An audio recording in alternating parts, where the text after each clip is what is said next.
Hello, let's conquer it family. Today in this short video, we'll try to learn the trick to remember RDA 2020 for the nutrient magnesium.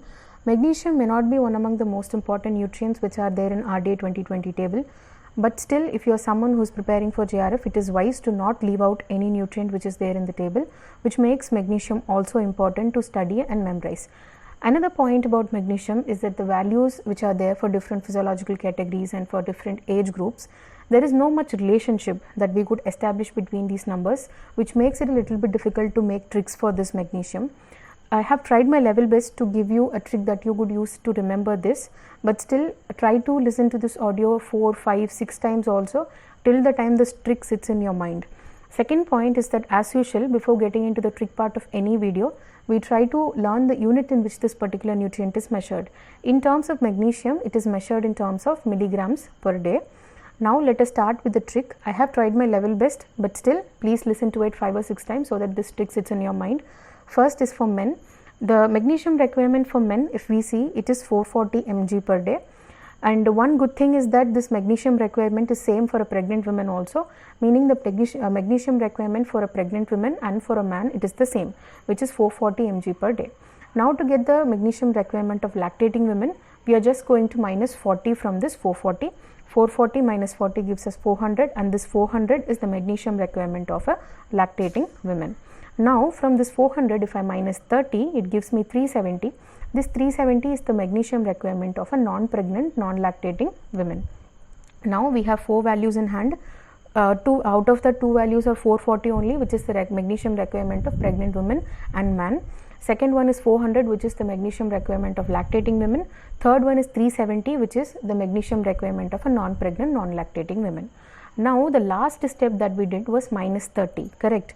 So what I am going to do is just take that 30 and put it in the 0 to 6 months old category. This means 30 mg is the magnesium requirement of a baby which is 0 to 6 months old.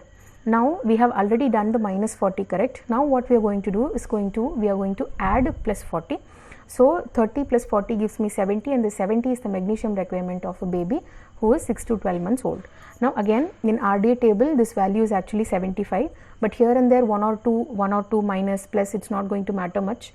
Even if you know the value approximately, you will be able to beautifully select the correct answer if it comes in your exam. So the value is actually 75, but I have, for easy understanding and to make the tricks easy, I have kept it as 70.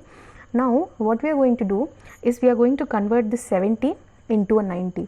See, the horizontal line which is there for 7, no, in the 7, the first horizontal line which is there, just put a small curve over there. 7 becomes a 9, correct? So the 70 I am going to make it into 90, and that 90 is the magnesium requirement of a 1 to 3 year old kid. Now to this 90, if I add 35, it gives me 125, which is the magnesium requirement of a 4 to 6 year old. Next add another 50, 125 plus 50, it gives me 175, and this is the magnesium requirement of a 7 to 9 year old. I also understand there is no much relationship between these numbers, but then we have to use some or the other strategy to remember these numbers. So yes, try your level best. Next we are left out with only one category, which is after 10 years old. In this you already know boys and girls requirements change. Now in this thing, what we are going to do is that we will start from the bottom and we will come up. For a 16 to 18 year old boy, the magnesium requirement which is the same as the magnesium requirement of a pregnant woman and a man, which is 440. So from this 440, now you are going to go zigzag in this table. 440 minus 100, it gives me 340. This 340 is the magnesium requirement of a 13 to 15 year old girl. Now again let's go zigzag, 340 to 240. This 240 is the boy's requirement of magnesium who is 10 to 12 year old. Now we have 440, 340 and 240. Now from this 240, if I add plus 10, I'll get 250, and this 250 is the magnesium requirement of a girl who is 10 to 12 years old. Alright, now we are just left with one value only, which is the 16 to 18 year old requirements. For that we are just going to add 40 to the 340 which we already have. 340 plus 40, it gives me 380. I am saying it for the third time now. This trick is not as great as the other tricks that I have given you, but then if you listen to it 5 to 6 times, you are definitely, this thing is going to sit in your mind. And this is how you remember this nutrient, which is a little bit difficult to remember, but again I am saying This is not as important as other nutrients, say for example folate, protein or iron, not as important as those, but still it is important that you study this for JRF if you are preparing for JRF.